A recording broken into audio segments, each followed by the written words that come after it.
Following a very Allegri-style victory in Milan against Bologna, the Rossoneri are traveling all the way to the east, northeast, almost to the border with Slovenia and Austria to play against Udinese, a stadium where Milan doesn't win more than 2 matches in a row since 2001.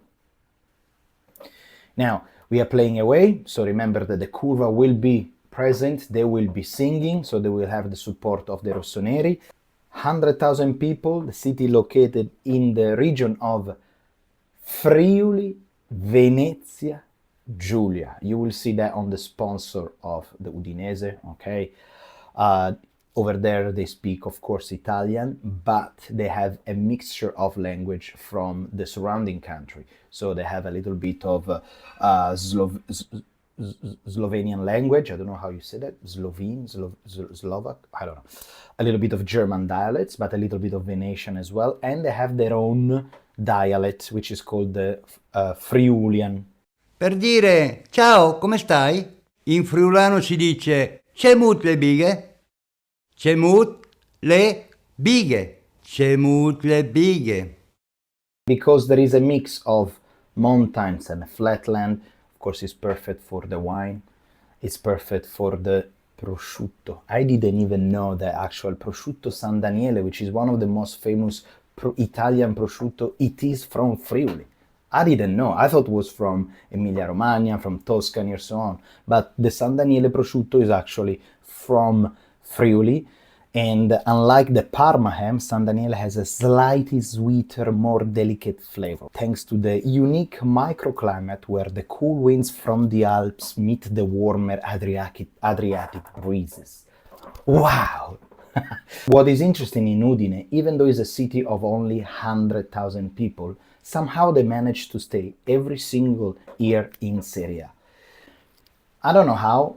It is possible that because also they own their stadium, the Dacia Arena, it is the most eco-friendly stadium, not of Italy, but of the entire Europe, and the 4th one in the entire world.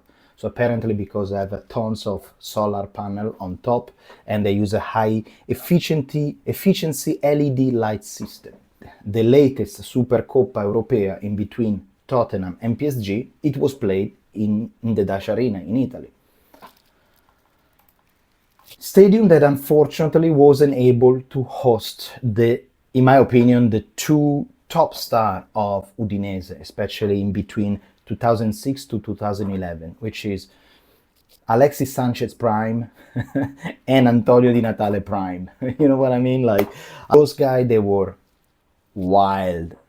I still remember a match in Palermo where Udinese beat Palermo 7-1 or 7-0, something like this. I guess the Rossoneri still have the headaches, but on those days, Alexis Sanchez played an incredible match.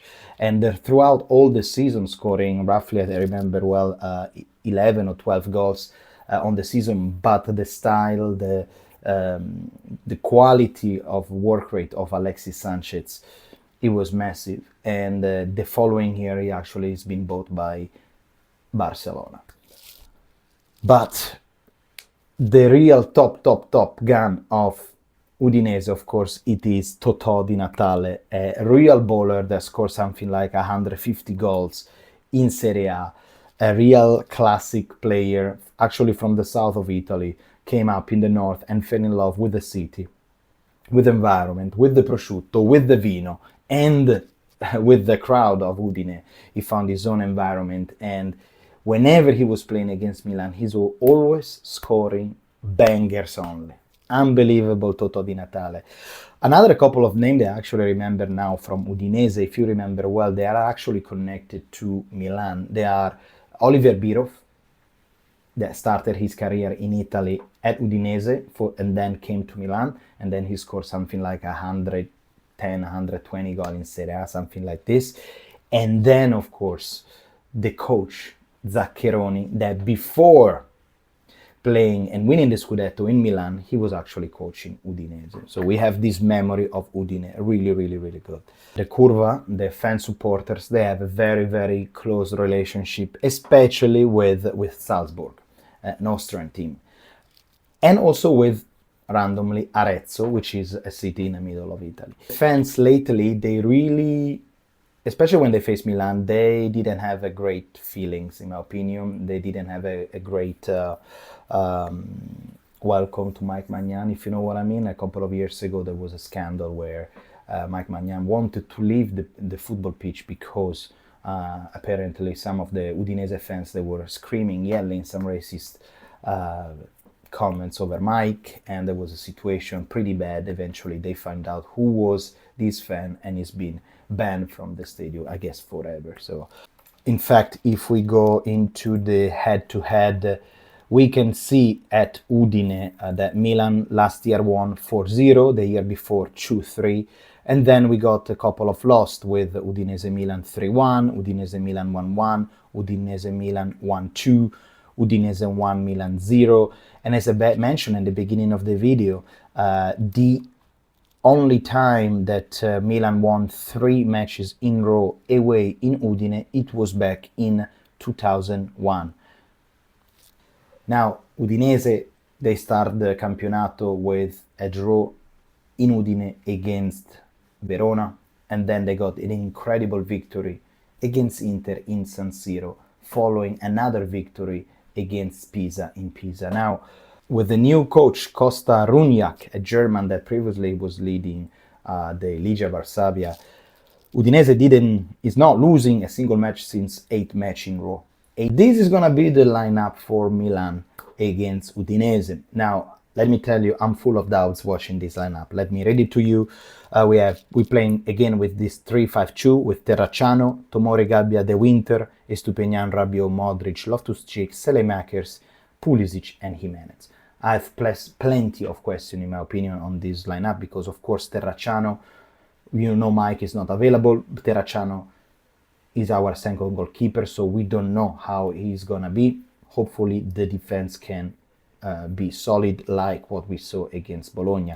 Tomori, Gabbia, and De Winter. De Winter, it's a question mark again because, yes, of course, we saw him play in the second half against Bologna. We were happy with it, but this is going to be a real test for him. Then we have the midfield with Modric, that MVP, in my opinion, for the first 2 matches of the Campionato. We know perfectly that Salamella Salemaker, it is great on the right side. We know that Stupinian as well, it's slowly building up a lot of security on his left side. Now, Rabiot, question mark. Okay, that we don't have Ricci, I mean, we have Ricci, but Allegri still looks like preferring Rabiot and Loftus-Cheek. So clearly, you can see this lineup that there are 2 bodyguards protecting Modric. So that's what I guess Allegri is looking for, a little bit of physicality, a little bit of structure. But remember that Udinese, again, it's very strong physically. So we will need the magic from Modric, the magic from especially Capitan America Pulisic, that is been sacrificed a lot lately because, of course, you have Salemakers, so you don't know really where to play him right now. Okay, Allegri seems to insist with Loftus-Cheek, so I'm curious to see if eventually this lineup can help Christian to find their place as a second striker. We saw Pulisic playing as a second striker against Cremonese on the first one of Campionato, and in my opinion, wasn't there. Christian, I think he has to play, they have to start from the wing. He cannot be playing as an actual second striker.